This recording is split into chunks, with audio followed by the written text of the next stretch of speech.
কৃষকদেরকে নিয়ে ভাবা, কৃষকদের সমস্যাগুলোকে আইডেন্টিফাই করা এবং সেই সমস্যাগুলো সমাধানের জন্য কার্যকর উদ্যোগ গ্রহণ করা এবং বাংলাদেশের কৃষিকে বাঁচিয়ে রাখার মধ্য দিয়ে বাংলাদেশের স্বাধীনতা সার্বভৌমত্বকে বাঁচিয়ে রাখার অগ্রযাত্রায় জাতীয় নাগরিক পার্টি এনসিপি আমরা সর্বাধিক ভূমিকা রাখার প্রত্যয় ব্যক্ত করি।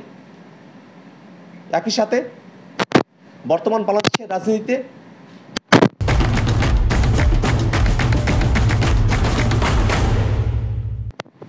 জুলাই সনদের বিষয় নিয়ে অনেকগুলো দল যে ধোঁয়াশার জায়গা তৈরি করছেন সেটাকে আমরা সন্দেহের চোখে দেখি। আমরা ঐক্যমত্য কমিশনে জুলাই সনদ বাস্তবায়ন আদেশ, গণভোট এবং পরবর্তী সংসদকে দ্বিতীয় ক্ষমতা প্রদানের মধ্য দিয়ে সংবিধানের মৌলিক সংস্কারগুলোকে অন্তর্ভুক্ত করার বিষয়ে আমরা মোটা দাগে একমত হয়েছি। কিন্তু ইদানিং একটি দলের নেতারা চূড়ান্তভাবে গণভোটের রায়কে প্রত্যাখ্যান করার মতামত ব্যক্ত করছেন। তারা গণভোটে না দেওয়ার জন্য ক্যাম্পেইন করেছেন, কিন্তু বাংলাদেশের জনগণ সেটাকে প্রত্যাখ্যান করেছে। তারা সেই ক্যাম্পেইন থেকে তারা সরে আসতে তারা বাধ্য হয়েছেন। কিন্তু তারপরেও এখনো পর্যন্ত তারা বাংলাদেশের জনগণের রায়কে শ্রদ্ধা দেখাবেন সেই ধরনের কোনো মতিগতি আমরা সেই রাজনৈতিক দলের মধ্যে প্রত্যক্ষ করছি না। গণভোটের রায় বাধ্যতামূলক হবে কিনা, গণভোটের রায়ের মধ্য দিয়ে সংবিধানের সংশোধনী আনা যাবে কিনা, সে প্রশ্ন যারা করছেন তারা কিন্তু শিক্ষিত মানুষ। তারা এটাও জানেন যে পৃথিবীর অনেক দেশে সংবিধান প্রণয়নের পর গণভোটের মধ্য দিয়ে সেই সংবিধানকেই পাশ হতে হয়। যদি সেই গণভোটে সংবিধান পাশ না হয় তাহলে সেটা সংবিধান হিসেবেই গৃহীত হয় না।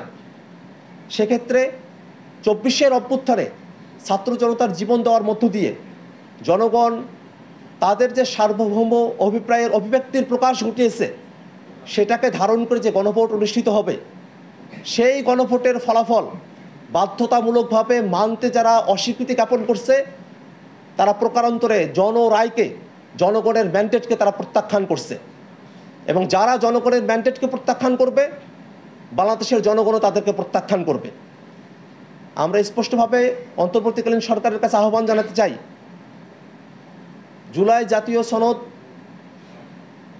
সংবিধান সংস্কার যে আদেশ জারি করা হয়েছে অনেকগুলো জায়গাতেই অস্পষ্টতা রয়ে গেছে।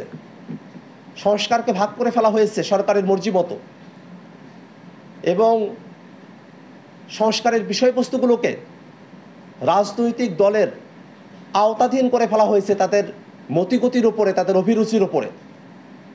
এমন অস্পষ্ট অবস্থায় রেখে বাংলাদেশের মানুষের আকাঙ্ক্ষাকে জুলাই সনদের মধ্য দিয়ে পরিপূর্ণভাবে বাস্তবায়ন করা সম্ভব কিনা সে প্রশ্ন তৈরি হয়েছে।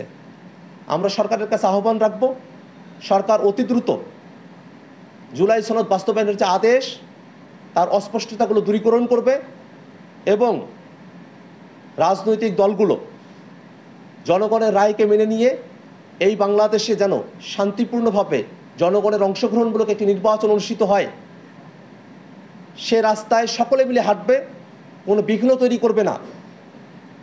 সামনের নির্বাচন জনগণের অংশগ্রহণমূলক নির্বাচন হবে, সেটাকে বাধাগ্রস্ত করার জন্য জুলাই সনদের ব্যাপারে কোনো রাজনৈতিক দল আপত্তি প্রদান করবে না, এই আশাবাদ ব্যক্ত করছি।